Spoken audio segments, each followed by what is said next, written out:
Eli, welcome to the podcast. Thank you for coming Thanks. on. Peter. Yeah, excited to be here. You've done some really cool things, and I want to give you a bit of an introduction. Not that you need much of one, but you were the top sales rep for Tony Robbins for nearly a decade. You sold over $100 million on stages. You've collaborated with some of the biggest names in the space of online sales and just in selling from the stage in general. You've been with Alex Ramosi, Jeremy Mider, and of course Tony Robbins. And today I really want to get a back down and a back dive into your story. Where did you come before sales came into your world, and how did that develop into the man that's in front of us today? Grew up the quietest kid, voted the quietest kid in high school. Not your typical salesperson, but I think with that, I had a lot of the powers of observation because I spent most of my life in my head. As a late bloomer with girls and uh, a self-confessed people pleaser. I was really curious because I had a lot of friends that were really good at getting their way or with girls or whatever, and I just wondered what that was that allowed people to do it. And even in my own family, when my mom spoke or my dad spoke, really great people and had some authority, but there are other people that I met when they spoke, it was like people listened. People responded to them differently. And it wasn't so much the words, it was something beyond the words. And I was just like, what is that? And I knew that I didn't have it in this, journey of, self-discovery, working out, girls, relationship, college, just a lot of ups and downs, and we'll get into some of that. I I got a job in sales, and sales is really great because like you get immediate feedback if what you do sucks, and it's not like you can just kind of brush it off. If you have 100% income from like commission, you either get good or you don't eat. So that's called leverage and motivation right there. And if you're naturally competitive like I am, you want to get good and you'll, gravitate towards people that are good and try to figure out what they do. When I got my first sales job, I was really at kind of a down place in my life. I'd been cast for the movie Superman. Superman Returns came out like 2004. I was the runner-up for it. I didn't get it, but in that journey, we would do these on-camera classes where they would give me lines from the script, and I'd be in a room with say 15, 20 people, and they would be doing these on-camera classes. So I have the script and I'm reading, and there's a huge camera on my face, like this, so like 20 people just looking at my face, and you can see the uncertainty if you're kind of like don't know what you're going to say. It like communicates something, and we would talk about it and where that came from, and you have to be like there, like really there. And there were things in me that they gave me feedback on that were like tough for me to hear at the time, even though they still wanted to work with me. But I took it personally. And so I just quit showing up and I gave up. Focused on my sales job, got out of debt, did okay. But it really irked me. Like, what is that thing? And why don't I have it? In this self-discovery of reading books on confidence and hypnosis and all the things, I found something called NLP, neuro linguistic programming. And as I was studying it, I got some insights, and somebody said to me, well, you should check out this guy, Tony Robbins. I was like, who's Tony Robbins? Before I know it, I get the tapes, the books, the CDs, and all that stuff. And then I hear this guy's voice. And most of these books were like just a guy reading about these techniques and everything. But this guy was talking. He didn't have a script, and he was animated, and he's saying the word fuck. And he was like, into just, I was laughing and I'm crying. And this guy moved me emotionally. And I was like, what is that? Because whatever that X factor is, this guy has it like I've never seen. So before I know it, I'm at an event, I'm walking on fire, I'm drinking the Kool-Aid, and I end up just really going down that road.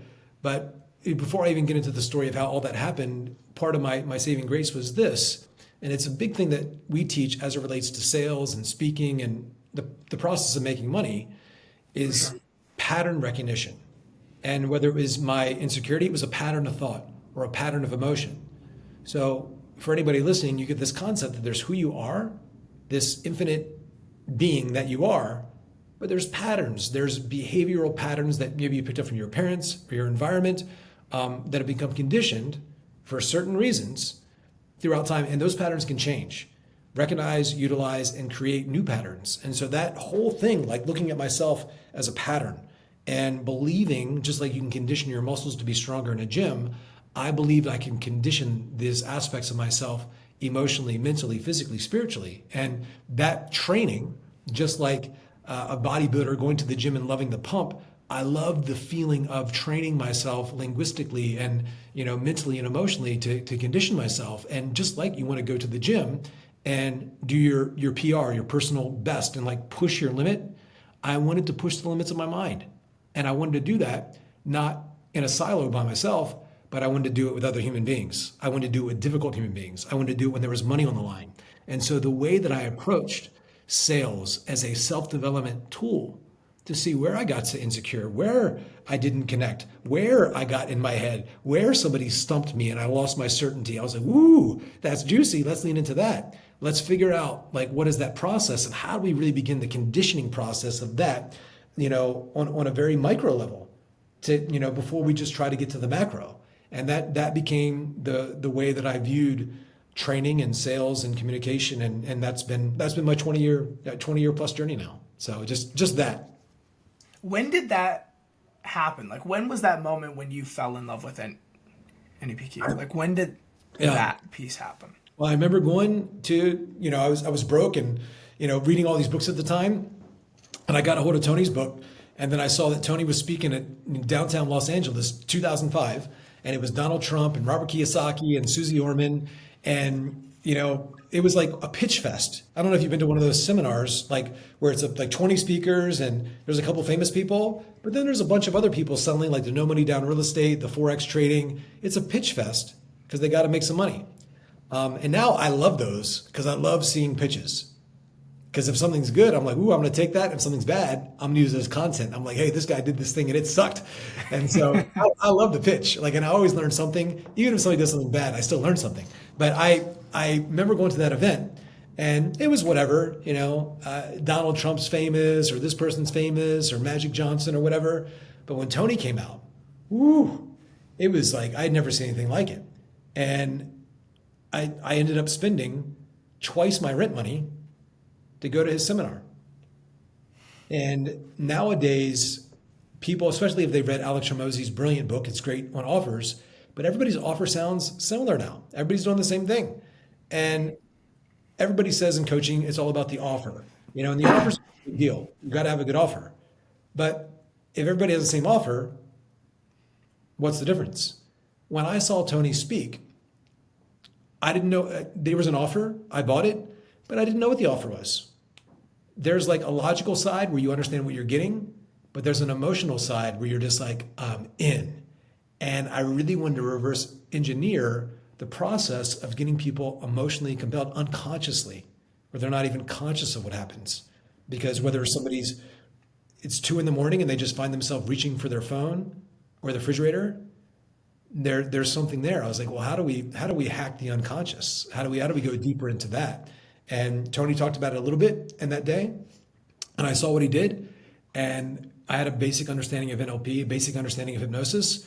And so that, all of the very soft skills that are kind of a lost art these days, unless you're like into CIA, FBI, like, the really high level marketing, like what's really happening. And so that stuff just fascinated me, just unconscious patterns of why people do what they do. And seeing Tony do them that day, I was like, I want to figure that out. And before I know it, I went to the event, I harassed this company, and I called the company like 200 times in a period of about 2 weeks. I got a job, and within about a year or so, I was the top salesperson. Really fortunately for me, Tony's son wanted to be a speaker.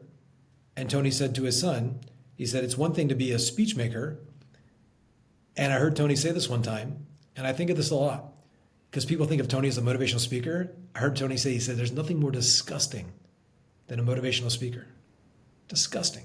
And he says, anybody who thinks that I'm a motivational speaker doesn't know what the fuck I do. He's like, I'm in 1,000 different prison systems. I'm trained 6 American presidents. He's like, these people aren't Michael Jordan. He goes, like, these people aren't looking for motivation. They're looking for strategy and conditioning, to really be a person of influence. And this is what he said to his son. He says, people are actually pretty nice. They'll clap for you. They'll tell you, good job. But if there's only one way to know if you're good, people vote with their dollars, where they see value. And people will say, good job. That's the worst thing you can hear. Good fucking job. Oh, what am I going to do with that? Like, people will be nice, and people talk about all those haters on, online. There's going to be those people. But it's like people are generally really nice, but there's only one way to know if you're good. If you ask them for money and they say yes, or they say like, take my money. Like, I don't know what that is. Just like Tony did, is like, that's value. And so he said to his son, he said, you got to live with the top salesperson, whoever that is. And I was one of the top people there. I was the newest guy, like least experienced, but I was good. And so what happened was Jarek, Tony's son, and Tony's brother-in-law, Tony said, do a ride along with all the salespeople inside, outside the entire company. Took about 2 weeks. They did ride alongs with everybody, spent a day with each salesperson, like the top ones. And they went back to Tony and they said, everybody's good, but you have this one guy who's like, really into it. And that was me. And I was so passionate in it, and when I went to Tony's stuff, it was like a life raft for me. It's part of the reason I love coaching. I was down, I was suicidal, I was upset, I was insecure. And I really believed, in that coaching can change somebody's life. And I think that there's been a bit of a lost art to that. We're working on some things now to really raise the standard of coaching, because I think a lot of people in it for the wrong reasons. It's blown up. There is a lot of money, but it wasn't that way up until a few years ago. Like, there wasn't really a lot of money in it. People did it because they wanted to help people. It's more of a money thing now. And so I think you can have both. And there's people that are really good at doing the thing that are terrible at business, and there's people that are really good at business that are bad at doing the thing. And so you're gonna need both things in order to make it these days. You got to be good and good at selling and marketing the thing. Which I'm brand new to marketing. We're just starting to market for the first time, other than word of mouth. So I'm behind in one aspect, but we're doing the best we can to catch up. So hence doing more podcasts and stuff. Yeah, I've been following you on Facebook. I love like the amount that you're just like dumping it out onto Facebook as well and documenting that whole journey. It's great. But I've not been doing much of anything other than Facebook. We started Instagram. I shot like 10 YouTube videos the last couple of days. I created 2 new lead magnets. Like, we're doing the thing. I just got off another podcast. Like, we're going to do it, and we're going to find out, like, we're just going to bombard the market, and I'm going to find these little hooks. We're just testing everything. And then I'll really double down on some things. But yeah, we're figuring out the CAC, the AOV, the LTV, the stuff that I had no idea. So it's all new to me. Walk me through when you were with Tony, right? You're the top sales rep. You've been there a year. How does that translate to you getting on stage and selling from the stage? Like, how does that transition end up happening? Well, that was the gig. When Tony had the job for Jim Rohn, they would approach companies, say a real estate company, any commission-based company, sales organization, and say, hey, I'll do a 1-hour talk for free. And at the end of that presentation, would sell people into the event. So imagine this, every 3 months I get dropped off in a different city, New York, Florida, wherever, California. Me and about a dozen guys get dropped off in a city, and we got 3 months to cold call, prospect, door knock companies, convince them to have us into the company, do a presentation, and then sell the people into the main event, which was Tony's UPW. So wow. That was the funnel. That was the human funnel. So basically people they do a challenge now online. It was in-person human, basically me knocking on doors, meeting the decision maker, the company owner, the boss, the manager, whatever, convincing that person to let me to come into the company and speak at their sales meeting, providing value for 45 minutes, and then pitching for 15. And in that time, I was asking for 4 days of somebody's life to go to a hotel, to go to this event with somebody they never heard of. Tony wasn't that famous back then. And it was quite a bit of their money. And coaching wasn't like, nobody heard of coaching back then. So it was a tough sell. Now it's so easy to sell coaching now. Like back then, 20 years ago, it was really hard to sell because nobody had ever, people didn't even spend money on books back then. It was rare that somebody bought a book. Now it's like, when people like Hermosi and even Ty Lopez, like really leading the way in a really beautiful way. I lived right next to Ty for a couple of years. I used to walk over his house and speak there all the time. And he did a lot for the industry. He's like, hey, don't go to college. And all these young guys started to not go to college. And that money funneled into this industry, social media marketing, online coaching. So yeah, it's been quite an evolution, and I've seen a lot of changes, and it's changing a lot more right now. When you were there, right, and you used to be dropped in, what do you think that you did differently to everyone else? Because a year to go from, brand new to being the top guy in 1 year in any industry is impressive, let alone in an industry that's as competitive as that company was back in the day. And I know obviously it wasn't as famous, but it's still like there's some good guys on that team. Yeah, I mean, it's one, I believed in it 1,000%. Like I was just so into it. It was just my certainty. And I never forget, because there was a guy recently I saw last weekend, saw me present here at a company in Florida, and he worked on the team back then, 20 years ago. And he was like one of the top guys. And the first time, it's one thing to do a presentation, but when you do it in front of your peers, that is like really nerve-wracking. So in the company, we did a corporate training, and it's my like first year in the company. We all had to do like it's an hour-long presentation, and you have to do it in front of your boss, the other speakers, and we all have the same presentation, but you had to do it. And I remember when I did it, the boss and this guy, the main guy, looked at me and he goes, "You have the certainty of a bull." And I think that I had this certainty, but I had a lot of empathy as well. So I think some of it, the delivery, I think part of like somebody's value system, I think genuine concern, and I just loved it. Like I just loved it. I loved Tony. I looked up to him so much. And there would be times where I was down or not good. And when something bad happens in your sales presentation or your business or your life, you can blame yourself, you can blame other people. But working with somebody like Tony, that's the whole thing. Like that's the pattern that you need to get out of. And I was like, I want to be a product of the product so that I can sell the product because I know the product's good, but I'm not going to be a good product of the product unless I fucking I'm bigger than this thought. And so I was really in on it. And I would use Tony's, techniques and psychology to reframe my own mind. And then every few months, when I thought, I was really good, I'd see Tony at an event do like the interventions, do, the UPW, they turn around a suicide. And I'd be like, whoa, I just have so much further to go. So then I'd approach my sales meetings with that level of hunger. And I tell people, of course I want to be number one. Of course I want to make money. But like really, and part of the reason Tony and I became friends, I consider him, still a mentor. I reached out to his wife 2 days ago. Like, I mean, we're close. I wanted to change the world. And I believe the best way I could change the world was exposing people to that man. So we're both on a mission. And I wanted to be number one, wanted to make money. But I was like on a mission to learn these skills to make impact, which is different than doing it to get something, doing it to be validated as someone or to prove something or to, any of that. Like I was leaning in and like just it's that driven by growth and hunger and like a wantingness to serve, but even more than that, to like grow. And you can't grow without challenge. So the way that I leaned into challenges was different than most people. Like I was like really wanting to get good. And some of that was my own insecurity that I wasn't good. So I had something to prove in that sense, not prove to people like that I'm better than them, but to prove to myself that like I'm actually valuable because I had been depressed. I had felt like unworthy most of my life. And so here's where I get to prove my worthiness to myself by actually showing up and committing to do the thing that's bigger than me just getting something.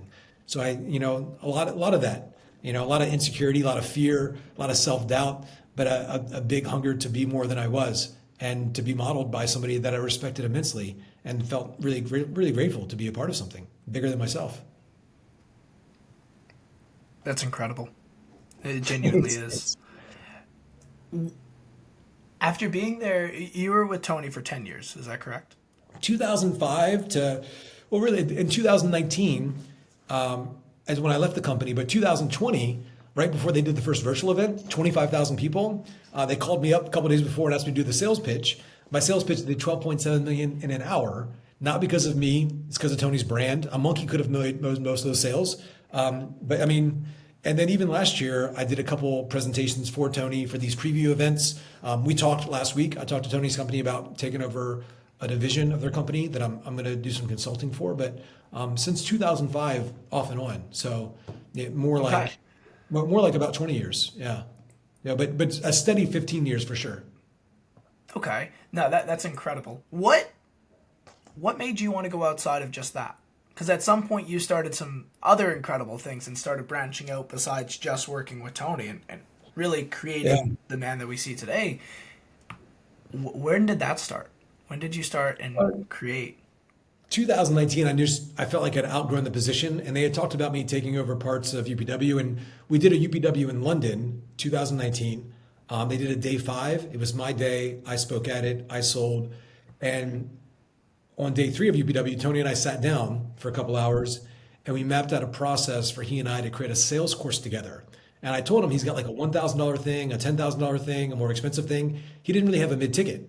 He had just started to do the thing with Dean, which was a separate thing because that's like Mastermind, that's a different company. But I was like, Tony, you don't have like a $2,000, $2,500 thing. And Tony's first course that was brilliant was called Mastering Influence, or back then it was called Power to Influence. Because Tony, it was a sales training program. I was like, here's what I've done with it. And I role played, like I got to role play with Tony. I was like, throw something at me. And I showed him how, like I broke down, he's got something called the triad, which is basically understanding emotional states, patterns of focus. And I said, well, we do that primarily tool is questions. So there's like 14 different types of questions we use to, in a syntax, change somebody's focus, connecting questions, background, probing, problem awareness. This is all like Jeremy Mider's made that stuff popular, but I was teaching this stuff before. And so we had all the focus stuff. And then I added to it patterns of language and meaning. That was all the NLP. Well, sure. How do we change the meaning? Like I asked somebody about, they don't say they don't have money. Well, I can appreciate you don't have money, but let me ask you, if you don't do something about this now, isn't it going to cost you a lot more money in the future? So the real question is, now I'm going to redirect your focus. How do we find the money? Because you don't want to be in the same spot next year, do you?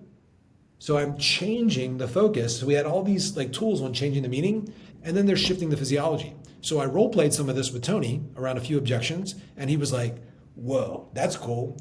And he was doing the Dean stuff and he was traveling. And around that time I had spoken at an event with we had a sales agency, and Taylor Welch reached out to me, who had Traffic and Funnels, was doing really good, looking for some, like maybe a possible salesperson. But I said, well, let me see what you got, your systems. And Taylor's systems were 1,000 times better than ours. Taylor was just really brilliant. And so he asked me to speak at this sales mentor event. Cole Gordon was in the audience. So he was a student. It was like some famous people in that room. They're famous now, but it was a really small group. I was supposed to speak for about 2 hours. I spoke for better part of 12. And their brains were just full. And then they said, hey, why don't we make you a partner in this? So they gave me an ownership stake in the sales mentor. I became kind of the face of it, but it was Taylor's thing for sure. And then we ended up parting ways. But I mean, Taylor, just as much as Tony changed my life, Taylor Welch changed my life because he exposed me to this internet marketing industry that I wasn't really in much at all. People knew who I was because I was in some masterminds, or people knew me as like the top Tony guy. And I had done some consulting, but Taylor really helped me. And then, Cole was working for Taylor at the time, and now Cole's really big. But, I consider Taylor an angel in my life. I consider Cole Gordon an angel. Both of them helped me with some of the marketing side of it. Both of them are still really good friends, and where I got to help them with a couple of things. Now I think it's unfair. They've helped me more than I ever got to help them. So I've had just a lot of really amazing people show up in my life, including Tony, including Taylor, and just, it continues, just amazing people all the time. It's been a great week for amazing people, and we're doing some cool things, some good collaborations this year. Yeah. And I guess kind of bringing that forward, you said that you branched into the online space with Taylor, and you've been doing some really cool stuff within the space. I guess, like, what is the focus these days? What are you up to? So about a year into my business, maybe a year or two, I had a business partner also named Eli Sanchez, and he helped me really structure things better. His brother is Rudy Sanchez, and we got a sister company called Committed Coaches. It'll do 3 million this month. So it's a behemoth. It's in the fitness space. Eli replaced all of the, so Gym Launch was Hermosi's company. We replaced all the sales training in it, or I should say Eli did, with really our stuff and our frames. And Gym Launch's sales went up 30% with our stuff, and they put it in all the gyms. The gym sales went up 25%. So we were just, and these are multi-6-figure contracts. Eli did a lot of the heavy lifting. Eli's, I think, the best sales coach all around. I'm really good at doing the things. He's good at structuring it and making sure that people actually get it. Because you can even have somebody like Tony Robbins or Hermosi or whoever, and in the organization, the people might not fully understand. So there's a process. There's like doing it, then there's training it, there's integrating it, there's systematizing it, there's supporting it, there's creating the culture. There's all these layers to really make somebody influential and great. So we've got some of that. It's like a consulting arm. But when I did this, the selling and the speaking for Tony, it was mainly selling one to many. So our main thing now, a couple years ago, maybe 3 years ago, I bought every speaker sales program out there. Myron Golden's like 55K program, like Pete Vargas, like anything that's out there on speaking to Sure. sell, I bought it. And I went through everything, spent like about $250,000 just to see. And before we really went into it, I wanted to make sure that we had the best thing. And I definitely learned like a lot from all those people. But as we were going into it, I wanted to make sure that it's like I could authentically in my soul say I'm 10 times better than anybody. And now, now again, everybody's unique in their thing, and you should Sure. still study from all those people. I'm not saying that, but for what we do, I had lunch this weekend with a very famous person, that kind of a competitor, but she was just and she asked me these questions. She threw some things at me. She's like, "What was you were like?" She was like, "You were the best." And so, but I'm not good at the branding part. There's a lot of things I'm not good at. But as far Sure. as like monetizing stages, I spoke at WebinarCon this year, and Jason Fladlin, who I'm a huge fan of, we talked about maybe doing a podcast because he liked what I did, and I'm a huge fan of his because he's the best webinar guy. So, and that's different than what I do, though I can help people with a webinar. He's really good, but we're like this whole like monetizing events and stages and challenges and stuff. We've got some really good stuff. So, like that's what I love, and I think it's more fun than just speaking one to one and sales calls. We can do that. We still have their sales training. We don't market it Sure. anymore, but we're like really big. We want to like nobody really owns speaking to sell. The closest would probably be Pete Vargas and Grant Cardone, and it's a Yeah. good program. So they're probably the most known. But what we do is different. We're more like we're just different what we do. Not to put down their thing. I think Pete's great. I've learned a lot from Pete, but what we do is just different. So we're in a unique lane, and that's just what I like. This group influence thing, speaking, telling your story, putting it in the offer, like seeing like there's so many different things you can do with a room. And I think like for us, our company's Wild Influence. We teach there's 4 levels of influence. How you influence yourself, number one, and the process of sales, regardless of scripts and questions and objection handlers, it's really the ability for you to transfer your beliefs and values to another person in a conversation. So it's the transference of this belief, the transference of certainty. That's becomes sales. So it's level one influence is influencing you. Level two influence is influencing another person one to one. Level three influence is where it really gets fun. That's influencing a group, one to many, where you take a group of people, be it you're coaching them, you're speaking to them, you're running a company. How do you create that culture where you put your beliefs and values into people and process? And that gets us into level four influence, where you put your beliefs and values into people and process, removing yourself from the process. That's like Steve Jobs, who's no longer with us, but his highest value was innovation. Now he's been dead over 10 years, but it lives on as the most innovative company in the world because he transferred at a very deep level beliefs and values into people and process. So if you want to sell your company, if you want to, have your kids not burn down the house while you're away, how well do we transfer that? And that bridge of transference is what happens in communication. So this is more than just say this objection handler. So I got to elicit somebody's values. We got to dig deeper, and there needs to be this bridge of communication at a very visceral level. And there's a process to that nobody really teaches that well. So outside of the scripts, and you need the scripts, but something else is happening in the framing and the depth and really connecting with people. And there's like you could even to the neuroscience of it, but there's also like a hard science of it. There's like this coherence of an organization, this organism that's living and breathing. Like how do we go deeper into that? So that's kind of where we're going as an industry. But even the sales stuff, I mean, that becomes easy once you see all the other layers. That becomes easy. And I've got friends that have worked in like the CIA or trained them FBI type stuff, and just the stakes of that is very different than it's like get Much somebody to higher. go get their credit card, and then it's like let's I love influence and I love sales, but it's kind of like let's be attached to a bigger game, and then somebody giving you an objection won't seem like a big deal. So we need to set the bar higher for these people that are in coaching to like really be life changers. Like they got to show up bigger, and I believe mapping out a path for them to do that. But we've got all the tactical stuff too, and so, and some of these people I mentioned, like, all these people I mentioned, like, Jeremy or I've learned so much from them. But what we do is just a little bit different. And we're opening that up to really have a more integrated understanding of what's said. Because a lot of people say the right thing or they ask a good question, but they don't know why they're saying what they're saying. And so it's like you can't feel confident about that. And so you could say, oh, that doesn't matter, and with AI, I think this really in-depth communication is going to be the X factor. Because people that are just script readers, it's, or order takers, it is like almost worthless today. And with AI, it's going to be even more worthless. So this is like this whole human development skill. When they get a human on the phone in a company, like, you better be better than a robot, which is going to be hard because the robots are going to be good. Yeah. And they are good now. It's good. Yeah, it's awesome.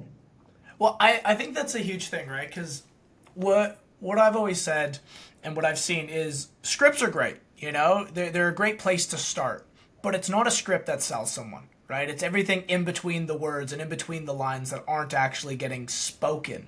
It's the way that you're speaking. It's the way you're presenting yourself. It's the way that you're showing up with that prospect in the moment, which creates the sale. It's not the, I love, I believe it was Chase Hughes in a recent interview. There's a few people that have said it, but Chase Hughes was like, well, if I give you a flight manual and give you every piece inside of it of how to fly a plane, does that mean you're now a pilot?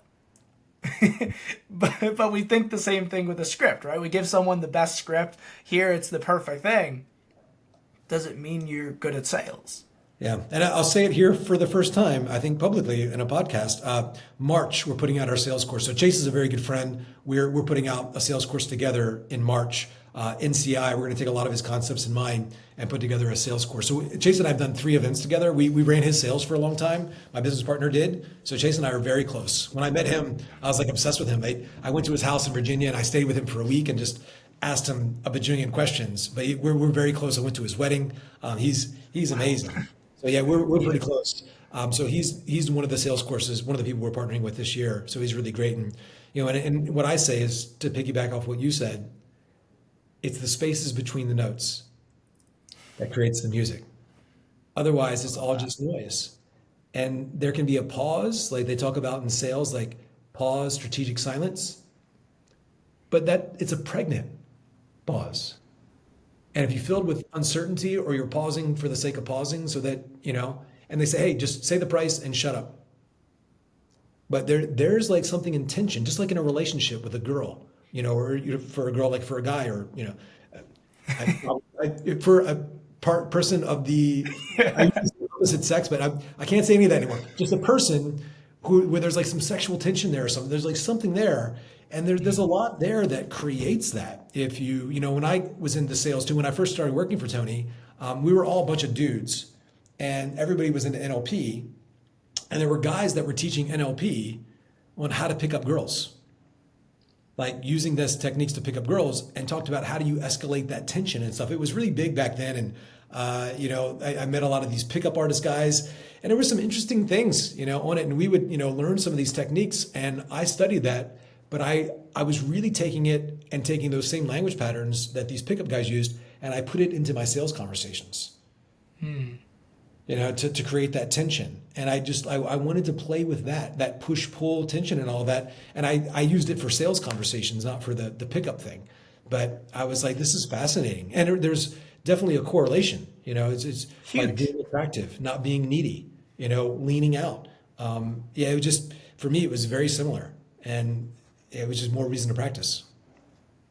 I am stoked. That is going to be some game changing stuff, because I love Chase Hughes stuff. So I love your guys' stuff. So we were just texting. Yeah, he's like, we're very close. Eli, my business partner, talks to him almost every day. But yeah, I'm due for a talk with him. But he's like, we've been texting back and forth. We're going to do the sales course for sure. Perfect. And you said he's going to launch in March. Is that the plan? Most likely. So that's the plan. We've both been pretty busy. I just booked a few more gigs, but we need to start piecing together the outline now. We have quite a few things going on, because we don't even focus on sales, but I've got, so that one I'm doing with him. Also, there's a guy named Onyx Singal who is really big on compliance because he was sued by the FTC for like 50 million. So we're going to do a sales course strictly on compliance for salespeople. Because, and this is interesting, I think it was last October, the first salesperson had their SSCs and went to jail because they weren't FTC compliant. So just like the FTC is coming after companies, especially e-com, they're even starting to come after salespeople who are saying the wrong thing on sales calls. So it's going to be a thing this year. But who knows? With Trump being in the office, I think a lot of these dumb restrictions will go away now that Trump's here. Not pro or anti-Trump for any people listening, but it's like for a lot, the last couple of years, there's been a lot of just weird things come in with the IRS and all of that. I mean, and who knows? It's like over here in America, we don't know. It's just, it is a shit show of humor, Yeah, Yeah. just a bit. No, I actually just had going back to the Chase Hughes side of things, I just had a conversation with, I believe you might have actually introduced him to Chase, but Cameron Saya. He's, Yeah. yeah, Yeah. Eli would have connected him. Eli, my business partner. But yeah, I see him pop up in the feed and stuff like that. Yeah, nice guy. yeah, great guy. I just had a really long discussion with him going deep into NIC and on the different pieces and bits of it. So it'll be a good catalyst after this episode to come out with that one because Yeah. I think that'll piggyback on there nicely. Well, Eli, what is your biggest advice for, let's go three things, three different people that I want you to focus on. The first one is a business owner. Okay. Yeah. The second one is a sales rep, right? And the third one is just overall from, you've learned so many damn things in your life, just for anyone listening, is what the third one's for. Yeah. Okay? For the business owner, it's interesting. It's like, I think as a business owner, you have to be able to sell. It's like all companies really are sales companies. And I didn't think of it that way till, maybe 2018 or whatever.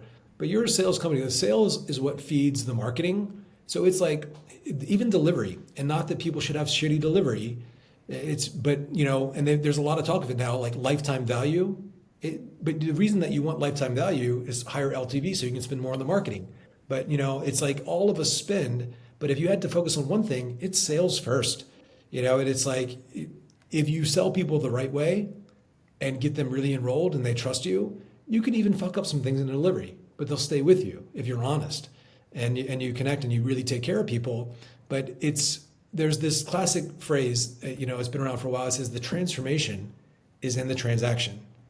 And so it's not enough just to sell people by discounts and all of that, but there's a transformation when they see themselves as this possible. It's like, so it's not we're just pitching stuff out there and making offers, but with high ticket sales, like it's selling people a better opportunity, but it's selling them a better identity. Here's who you get to be. And it's so true in coaching. And so I think for business owners, be it their army of one or bigger, it's like to really see like sales is so important and to make sure that everything's supporting the sales people. It's like really that's because everything it's about influence. Our company, Wild Influence, my podcast that we had one for a little bit, we'll come back out with it, but it was called Everything is Influence. It's just really looking at, and studying human behavior and why people do what they do. And I think it's fascinating. So I'm all in on it. But as a business owner, I think you get to practice every day with these different departments and just, really just rating yourself as how influential are you? And you look at the people most influential in history. You could be Elon Musk or Donald Trump or Martin Luther King or, Nelson Mandela. Like to really study these people that are influential. Like, and what creates that? Not in the influencer sense of like boats and hoes and Lamborghinis type stuff. But, what really creates deep lasting impact and influence in a sustainable way. And then to create that within an organization where people are leveling up that game. It's brilliant. So it'd be to prioritize sales and influence for business owners. For the rep, my advice might be, I don't know how people will take this, but when I sold for Robbins, so say there was a bunch of us and we were in a cycle for like 3 months. I ended up, it was some of the people in the company didn't like me because it was not fair that, and Tony says this, like if you go to the Olympics and you get the bronze or the silver medal, if you're fourth, you get to remember you were there. But all the rewards, everybody remembers the name of the first person. You're rewarded disproportionately for the people that are a little bit better than everybody else. Not a lot better. If you're just a teeny bit better than everybody else, you get all the rewards. And that raises the bar and the standard for the organization. So the top person is always going to be rewarded disproportionately. And then once you have that top spot, like when I got it, sometimes I fell off, I didn't have it, but when I had it, the better meetings, the better opportunities went to me. And so like find that best spot. And the way I thought about it, and it's only been the last like 6 months, I've been really thinking about like, am I going to make an impact in this, us as a salespeople, and Jim Miners were my best friends, and so I don't want to sell against people. So we're kind of carving out our own little thing, and I'll still help people with my best stuff because I want to raise the bar of the industry, and I've learned a lot from all these people. So again, I'm not putting them down in any way, but I think of it, as a salesperson, or even for a business owner or whoever, it's like how do I take that spot and then get all the opportunities? And so as a salesperson, like say there's a bunch of people or a bunch of opportunities. So a lot of people are doing this high ticket coaching thing. Like in order for you to make money as a high ticket salesperson, the company you're selling for needs to be doing at least $1 million. Like you think about it, say they're doing 100 grand a month and you close all the sales, then you make 10 grand a month if you get 10% commission. So that's, and then some of these people talking about 30, 40 grand a month. These are big companies that are doing a lot, and they have some like maybe a 60K offer, or they got some low ticket, and you really need to understand the business. Well, maybe you have a downsell to the 2K, or you sell the 10K, or you make sure you connect with the boss and say, hey, what if I sell the 60K? That's what Cole Gordon does for his account reps. So they really incentivize them there to really be like reps, to be consultants on the sale. But as a salesperson, you got to take that lead, see yourself as a consultant, not a product pusher of this 10K program, maybe a downside. No, it's like what's best for the client, and then really understand how do you make money. And if you're in an organization, be the fucking best. You're going to get all the opportunities. So what does that mean? That means that you might take a year or two, and this is all you do. Like this is it. You go all in, like I did, and it's like, and obviously I was good, but there's lots of other really good people too. They kind of fell off or whatever. And maybe something happened, but because of how I positioned myself, and there were other great speakers like me for Tony, but some of them ended up doing other things. But I was like, this is my thing, and I was very competitive. And I think also because I did have a certain skill set, people didn't want to like sell against me, but I still would have helped them. But I really knew how to position myself almost like a personal brand, and I knew that I had to be the best. And I think as a sales rep, whether you're on a team or you're posting online about what you do, you post your wins, this, that. Like people see what you do, how you're showing up. And it wasn't that way before if you're a sales rep. And some people say, don't focus on networking, personal brand. Like it depends on where you're at in your career. But to have your own presence is what I'm saying. I was a sales rep. Now I've got, a multi-7-figure year company with no marketing. We're not marketing based on word of mouth, but I positioned myself. Like when I spoke at 2 years ago or whatever, I spoke at an event. Mainly I spoke at this event because Alex Hormozy was speaking, and I'm a huge fan. And I went up to him and I just said, hi. He goes, hey, you're Eli. I said, yeah. He says, let's hop on a call. I want to pitch you. I was like, yeah. So we hopped on a few calls because he said that he didn't want to have a coaching company. He wanted to be able to sell as an event. And his whole marketing back then was like, Alex Hormozy, 100 million, and I have nothing to sell you. But he knew he was going to start selling people and selling people at events. So I was thinking I would do the sales pitch for him. But with his positioning as brand, I gave him a little bit of advice on how to put things together. But he said he was just going to wing one, and everybody took it. I mean, his brand is so strong. And I said to him like straight up, I said, I've never if Tony Robbins puts a video out there on YouTube, maybe 50,000 views in a week, Alex will have 2 million. I mean, Alex is like his brand, and Alex is so smart. I was like, a lot of the things that we do, it's not really in alignment with what Alex does, because also Alex is so logical, where I get people very emotional, and he's just like, he's very matter of fact, and he's the one person that can pull it off. So, I mean, I was like, bro, what you're doing is different and it's genius. And, but I saw what he was doing with events. So we hopped on, I think, 3 calls. and we're not like best friends or anything, but he texted me and we talked, but he knew who I was, is my point. Yeah. He knew who I was with no brand, no marketing, nothing, based on results, but also my relationships, relational capital. So it's like, and there was times too whether I'm selling against Jordan Belfort at an event and I beat him or whatever. So it's like I had times where I needed to perform. I did, so I had the skill, but it was relationships and positioning outside of a company for myself where I got myself opportunities. So as a salesperson, I would really be thinking about that. Like, how do you position yourself in your career against your peers? I love that. Against, yeah. And I know that sounds competitive and but I'd tell people exactly what I was doing.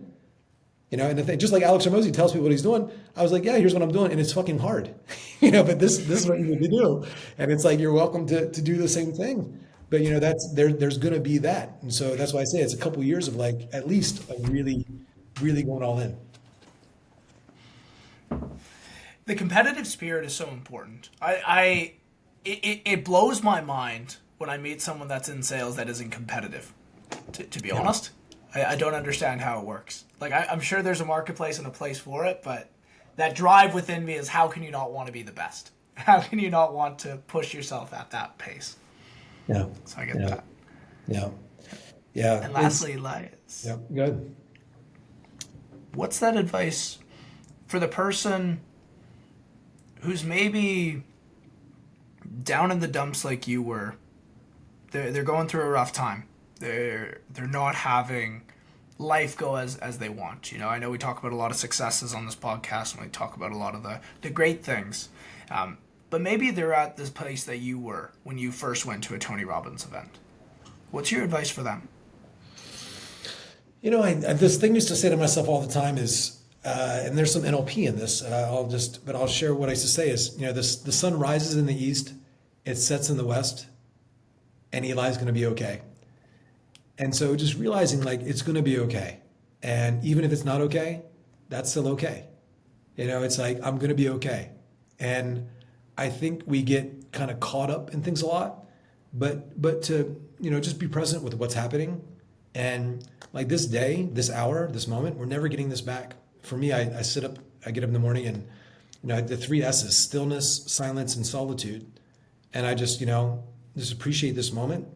Working really hard, I was like kind of pushing so much, kind of disconnected from my body, disconnected from my own heart, and I just want to feel everything, and it's like just like things that have really kind of stung, and it's like I just like maybe there's something good in that, like that's okay too, and there's been I think studying Stoicism too, the goal was never happiness. It's just like this is it, it's like this whole like being with what is, and just being connected to the moment, that really helps. And knowing that it's not always supposed to be like all good. And you see these people that are seeking after pleasure, whether it's porn or, fast food or dopamine for their brain, their lives are fucking shit.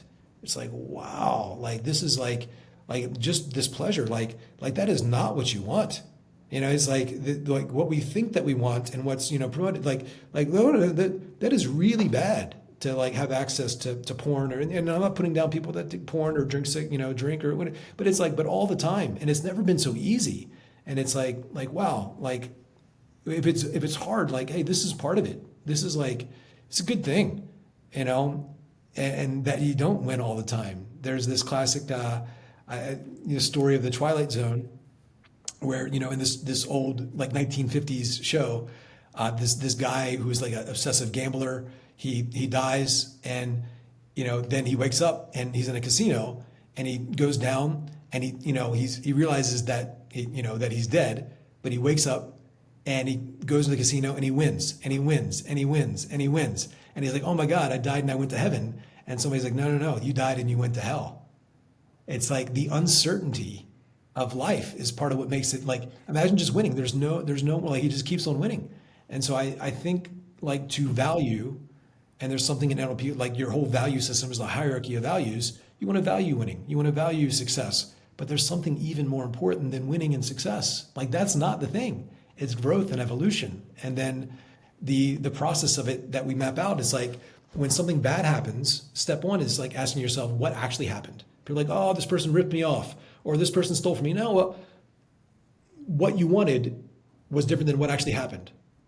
This person said this, you said this, and they said that, and they did something else. Like that's what actually happened. Like what actually happened? This person robbed me, but this girlfriend, cheated. No, she lost attraction to you and was attracted to somebody, and in that moment she slept with somebody. Like here's what actually happened. And then step two is, what's the positive learning? And the learning can't be, I can never trust again. All women, all men, all clients, like everything's bad. No, what's the positive learning? Like, what did you actually learn? Is it a way to be more present, a way to be less judgmental, a way to be more aware? Like, what's something you positive that learn? And then step three is, how do I share the learning? The positive learning for the world. And so just like this right here, it's like, what actually happened in my life? Well, maybe I was hurt. Well, sometimes we take things the wrong way. That has nothing to do with the thing. It has to do with our perception about the thing. And if we change ourselves and how we see things, we can open up a different world. When you change the way you look at things, the things you look at change. Okay, and now how do I share that with the world? Okay, and then that becomes my content. That becomes my feeling of like contribution to the world. And then how many people can I share that with and create a system? And there's your coaching program. Like taking what's actually happening in your life and then find a way to make it empowering, a positive lesson. How do you integrate the learning for yourself? And how do you integrate and share the learning for other people? Like that's the whole flywheel of giving value to the world. And whether you're a coach, a salesperson, an online social media influencer, we are in the value game. Yes, we need to get attention, 100%. but how you maintain attention is being consistently somebody that gives value, not just, 50 different edits in an Instagram 20-second reel with a Lambo and a boob and stuff like that. Like that stuff's going to get burnt out. And even we're seeing trends now, longer form content, longer form video. Like people are just done with all the hygiene of my dopamine, watching your videos and all of that. So just popping around. Like we're getting back, and I think there's been a lot of shifts the last few months, just on like what's happening in the world. And I'm not political at all, but when Trump was elected, like things shifted. It's like there's kind of like a different. And I know some people will hate on me for saying anything positive about Trump, but things shifted, and I think it's a good thing. We went way too far one way, and now things are kind of balanced. Like with all the dopamine and not even a political thing. I think just people's attention span and the last couple of years of people like crying and complaining online and getting attention. Like all these, these people, these really, it's like, hey, just stop that. That's not valuable. And I think our whole definition of what's valuable and what's real and what's good, it's good for us, good for the world, serves the greater good. All of that is changing. And I'll mention this as kind of piggyback off this. There's something I teach, and I got this from an NLP thing. I know Tony teaches that at an event. It's basically like how do you have a high class experience of life? And so there's 4 classes of experience. There's things that are like bad for you, don't feel good, don't serve the greater good. They're just bad. Sure. That's a class 4 experience. Class 3 is something that so there's things that don't feel good, aren't good for the greater good, aren't good for the world, they're just bad. But then there's things that do feel good, that aren't good for the greater good, aren't good for you, aren't good for anything. And these are things like procrastination. Like it feels good in the moment, but it's not good for your future, not good for the world, not good for this. Yeah. Part of the secret of life is taking things that are class 3 and making them class 4. So a class 3, it feels good, like procrastination, but it's not good. Class 4, it doesn't feel good and it's not good for the world. That would be like punching yourself in the face. Like it doesn't feel good and it's not good for the world. And so we need to be able to take things like procrastination, feels good, but not good. We need to be able to change our associations where procrastination feels like getting punched in the face. The other side of it is things like, class 1, class 2. Class 1 is like things that feel good for you, that are good for the world and serve the greater good.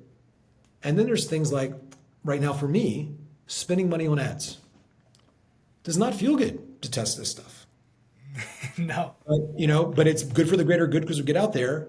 Things like, going to the gym if you're not used to it. Doesn't feel good, but it is good for you. It's good for everything. So how do we take something like, for me, spinning ads, so originally also speaking, public speaking didn't feel very good, but I knew it'd be good for me and good for the world. And now I love speaking. I love it. I love sharing value. I love sharing content. So I took what was once didn't feel good and I made it feel good. So there's things that we need to do that, we need to change not the thing, but our association to the thing to have a higher class experience of life. And so that's part of the work. If you're working with a client or you're coaching somebody, it's not just telling them things, like we've got to change their associations. And so that's what we do inside of my programs when I coach people. And ultimately, in a very subtle way, that's what Chase Hughes does. That's what I do. We're changing somebody's perceptions. We're changing somebody's values. We're changing how they see their past, their present. And there's shit that people just got to do. And so you can force yourself to do it. But if we get you to change how you feel about doing the thing, it'll become natural for you to do the thing. And then that's how you expand. You can only force yourself to do something for so long. And you see people like, say, even like a David Goggins, who's like brutal workouts, but he enjoys it. You can tell he's got and he says, like, even Alex Hormozi saying he works brutal hours, but it's like, this means that I'm better than all those people. This means that I beat them. And there's a pleasure that comes out of that. So how do we find the pleasure in the thing? And I think there's like these memes and, whether it's a Hormozi quote or David Goggins, like they don't understand the science of it. They might understand, it's not in the meme. I'm not saying they don't, but really we look to work with people, our clients and people like that, and get very explicit, very detailed in what those specific associations are and how do we recondition and change them in a way that has a feedback loop where we can see somebody's progress and how they're showing up, how into the thing they are. And when they do that, that's ultimately what real coaching is. We're changing somebody's perceptions, associations, values, beliefs, providing an experience that allows them to make that change at an internal level, not just dumping more on their brain when everybody's already overwhelmed. Everybody's got so much on their plate. Like there's so much going on. It's like we don't need more stuff to study or more, YouTube videos to watch. It's got to be an experience that really helps us shift things. And you should watch the YouTube videos too, but most people are, as they say, drowning in information, starving for wisdom. And there's a depth to wisdom that takes stillness, silence, solitude, really tuning in, getting some feedback, and getting curious, and then creating that space for change. And on that, Eli, I want to hear your thoughts on storytelling, because throughout even like this episode, I've watched countless of your podcasts. You're very good at captivating someone in, right, and holding that moment. What is a good story made out of? How does that come in? How do you captivate someone like that? Well, typically, in this, we have a storytelling system, but there's like a theme, a conflict. There's a lot of elements to it, but a change of direction or a principle. There's like this journey of achievement, the journey of transformation. So there's a lot of elements. And, I was just going through some story stuff where we have an ad going right now to our story selling system. It's like a $3 thing and we upsell people. And, I think just being around somebody's, and also I love movies. I'm watching less of them. It's interesting too, what's happened in the world. I don't feel as compelled to watch TV or movies. It's interesting, throughout my childhood, like actors and movie stars, always really big. Entrepreneurs are the new movie stars. It's Massively. like Alex Hormozi, it's Tony Robbins, it's Elon Musk. Like they're the new movie stars. So it's kind of interesting, and I freaking love it. But even an entrepreneur, versus the movie, it's the capacity to tell stories. And I love this quote, this ism from Joe Rogan. He's like, be the hero of your own movie. And most people aren't. And as it relates to you, or let's say me, the entrepreneur we're talking about now, if you watch a movie and you connect with the main character, you like the movie. If you don't connect with the main character, you're not connected to the movie. You don't care. I tell a lot of stories because if people can connect with me, and it could be a man, a woman, a person, whatever, a lot of them connect with me.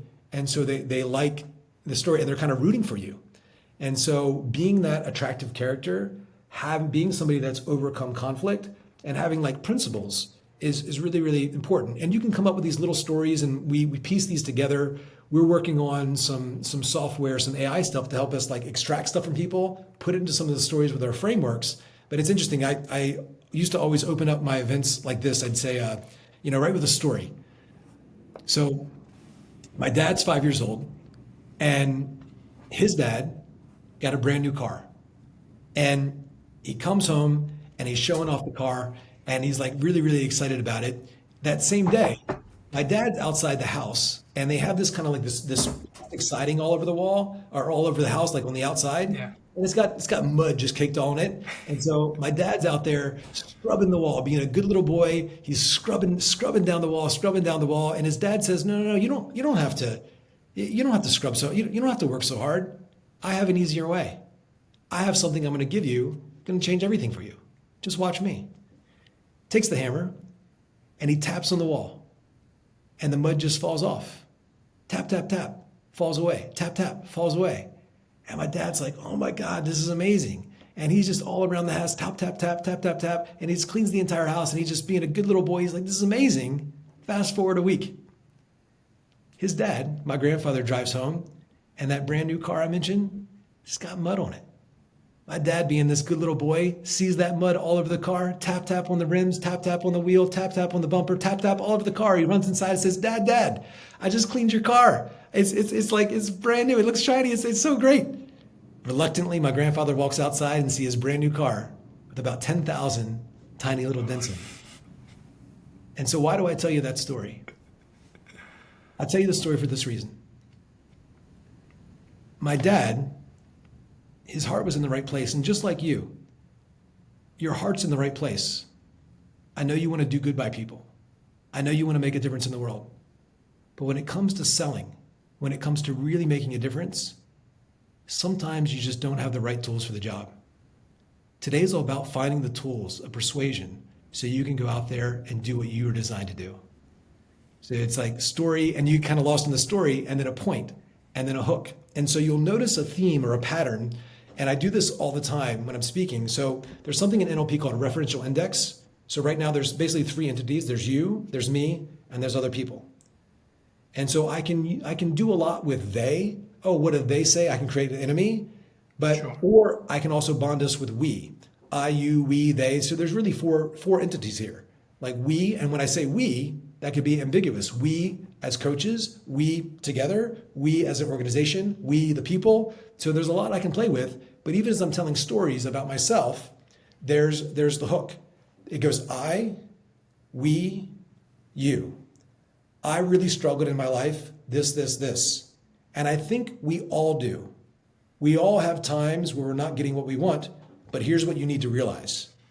You're worth it. And if you keep on pushing, you can change your life. So personal, vulnerable, you're getting connected to me. General, universal principles, we all. Where now people can't have that's for him. We all. All people starting out go through some struggle. We can't deny that. But here's what you need to realize.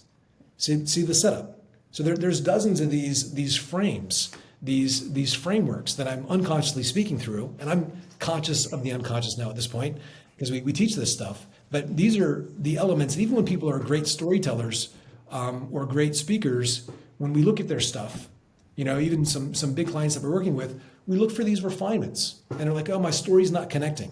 Well, I'm like, "Here's why," and they're like, "Oh." Or, people aren't moving at the end. I'm like, yeah, here's why. And I'm like, okay.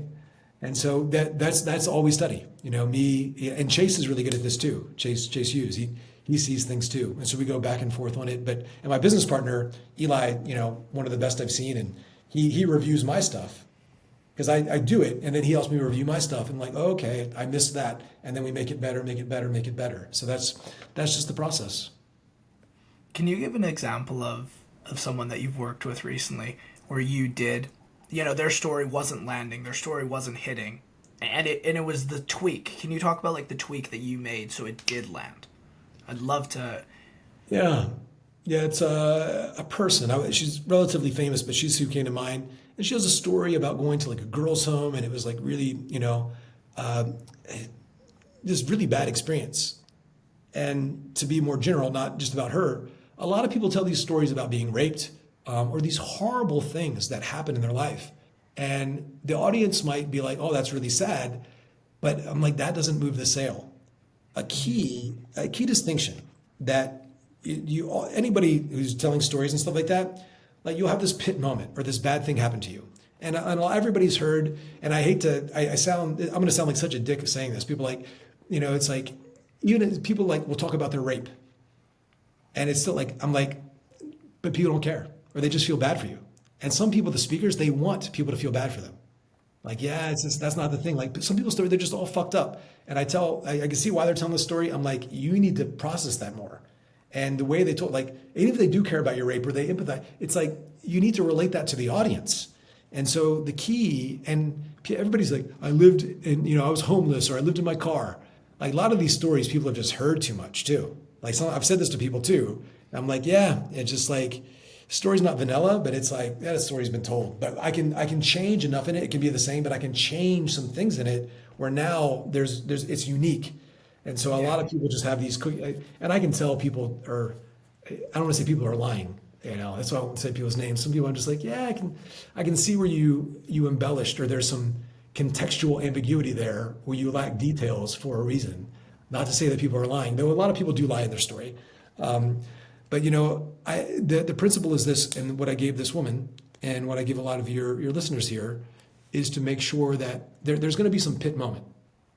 You need to be able to relate your pit moment to the audience's current experience. So some people are like, oh, I was millions of dollars in debt or whatever, and you got a bunch of millionaires. You're like, yeah, they might connect with it, but so I was really down place in my life, and then I do something in my pit moment called a bounce. I pull your current experience in there. So it might sound something like this: I was really down, or this person said to me, Eli, you'll never make it. And I don't know if anybody's ever told you that you're not good enough, or you've had anybody that you really cared about doubt you and didn't believe in you 1,000%. But there I was, and I knew something had to change. So I'm going to pull you into these moments, and I'm going to find a universal connection point in my pain, and I'm going to find a way to connect, again, my pit moment to your current experience. So it might sound like this. Well, I was doing really well in my life, but I had this moment where just everything began to fall away. And I think what created that was deep down, it's like, that you're not fully living up to your full potential. You're listening to podcasts right now, you're watching videos, but deep down, you're not doing the thing that you need to do. You're a bit distracted. You're looking outside of yourself for inspiration because you've not truly found that within yourself. And so I might speak right to my audience, and I'm taking what I pick up, and I have a live audience. I can look at people, and I have a good bit of empathy, I should say.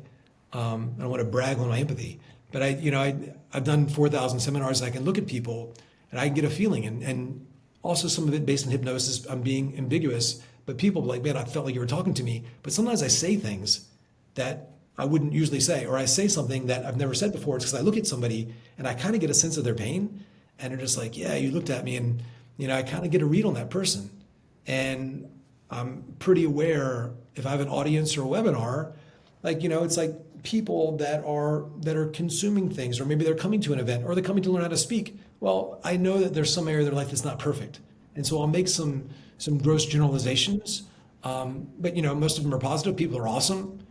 People are worthy, and people want more of their life, but there's something holding them back. There's something they've not overcome. And some of that's also very vague. Everybody feels like that, a little bit too.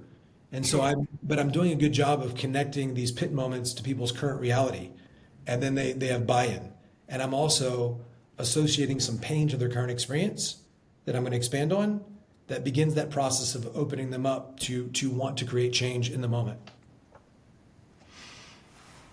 Yeah, that's by far the best way I've ever had someone articulate what I took that towards is building the gap. If we relate that back into sales, like, holy shit, it was piecing together all the bits and pieces in my mind. I was like, that is the definition of building up someone's pain and doing a cost of an action, figuring out what the problem is. I've never had anyone break it down like that. And they've never related it into a story that way. I really like that. That's cool. Yeah, we're creating the gap too. We do a lot. Yeah, it's when I do my presentations, I'm creating gaps everywhere for people to fall into.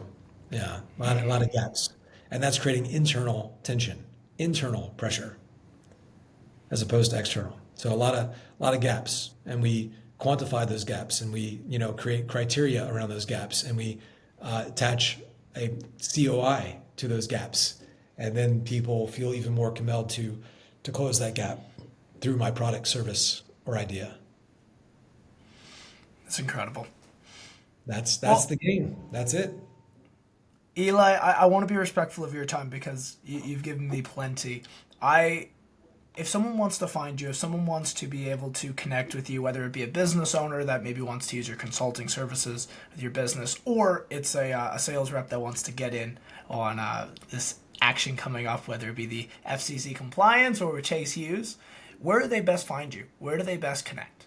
Instagram, I'm starting to do more. We just started doing some Insta stuff. I'm going to shoot some reels tonight, starting to do YouTube. But I just created a lead magnet today. We'll have it up really soon on Instagram. If you DM me the word frames, so there's about 10 frames. When I said when I outsold Jordan Belfort, I installed like 4 frames into the audience really quick. When we coached Jeremy just on his last presentation, had like a 24% bump in closing. It's because we install these frames. So I put like 10 of them into a lead magnet just so you can see what they are.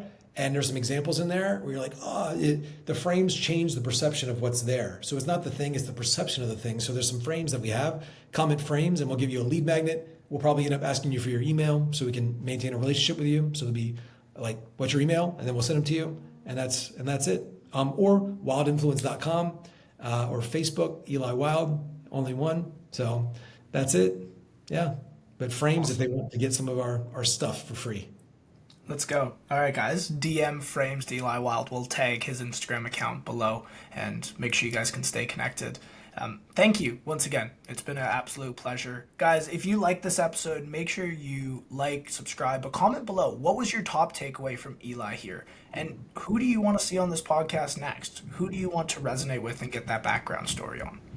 Thank you, Eli. It's been a pleasure. Thank you.